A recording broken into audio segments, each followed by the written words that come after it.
See, China's strategy for annexation, wherever they have done this, is two steps forward, one step back, then two steps forward, one step back. That's what they do.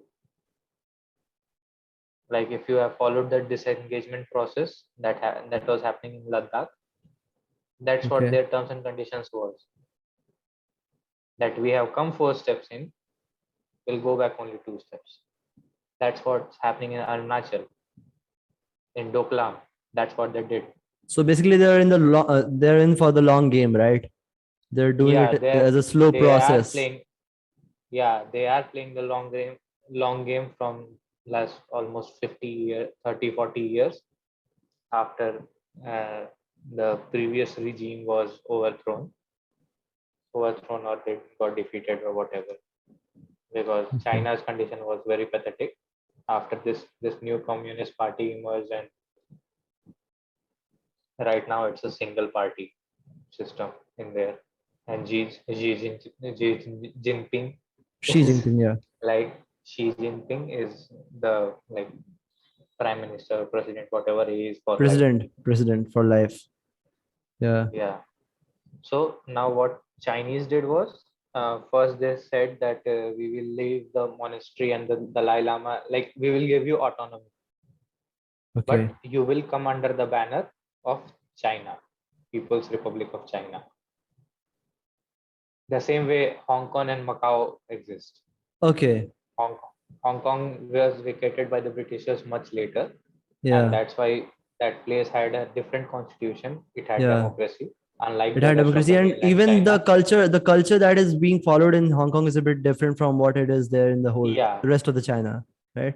yeah. So same thing happened with Tibet. They came in, they offered autonomy first, then they Yeah. changed the rule a bit.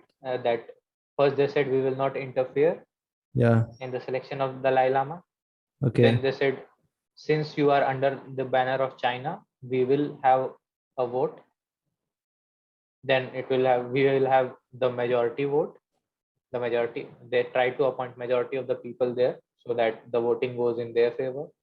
And Okay. then after, when it was protested, they attacked, and the Dalai Lama and the government of Tibet had to leave, and the child was abducted. Man, this is China. It's completely fucked up what like if you think about the things that China does whenever it comes to like political game or stuff like that. That they see, they also have suffered, and it's that retaliation. What happens was, almost for over 1,000 years, 1,000 or 2,000 years almost, China was untouched. Their Okay. boundaries were limited. Okay. Okay. So Yeah. then neither did they attack or expand their boundaries too much, Hmm. nor did they let anyone attack them. Yeah. And China even started their navy also. But after maybe one or two mishappenings, they abandoned their navy. Okay. And the British was successful in conquering like majority part of the world because they invested Had in a their strong navy navy. to Yeah, an they extent. invested a lot in their navy. So what happened was, when they went to China, to Britishers, China was like, you can't give us anything that we need, and we are not going to sell opium. We are not going to allow you to sell opium, and there's nothing that you can offer us. Opium? Charas, charas. Oh. Okay. Okay. Okay. Opium. Opium, opioids. Opium is a plant that was Okay. Okay. Sorry. responsible for the Now I ban. understand. Yeah. Opium. That was, Opioids. From that term, I yeah, got to understand. Right. I was just missing uh, something like yeah, not charas. It was afim, afim. afim. Yeah. Yeah.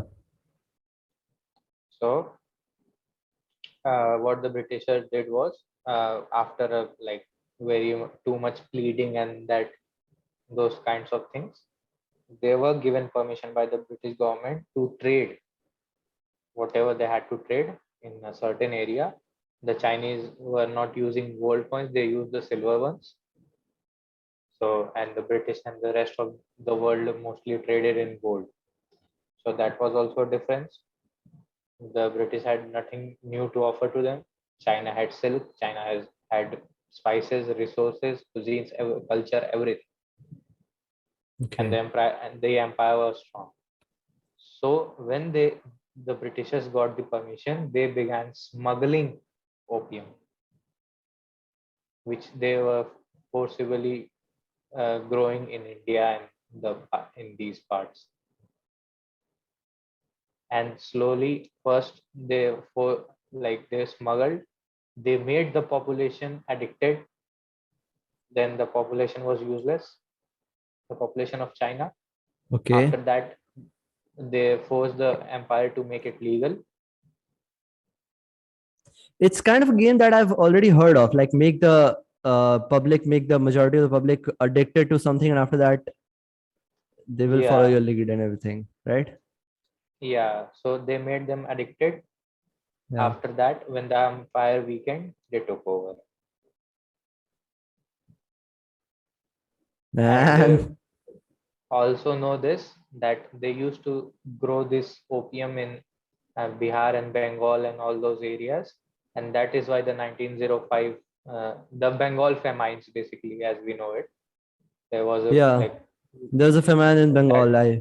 Yeah, that I British remember. prime minister, what Yeah, his name was, Winston Churchill. Churchill. Yeah, he refused to Yeah, give any aid to India at that point yeah, because the and army was also because there's no specific reason to that, but still, they it was needed his. money. They needed money They basically. needed money, and he like They were sacrificed already they India. were already they were already in World War II and everything, and he was not ready to give any money, any aid to Yeah, India at but that point.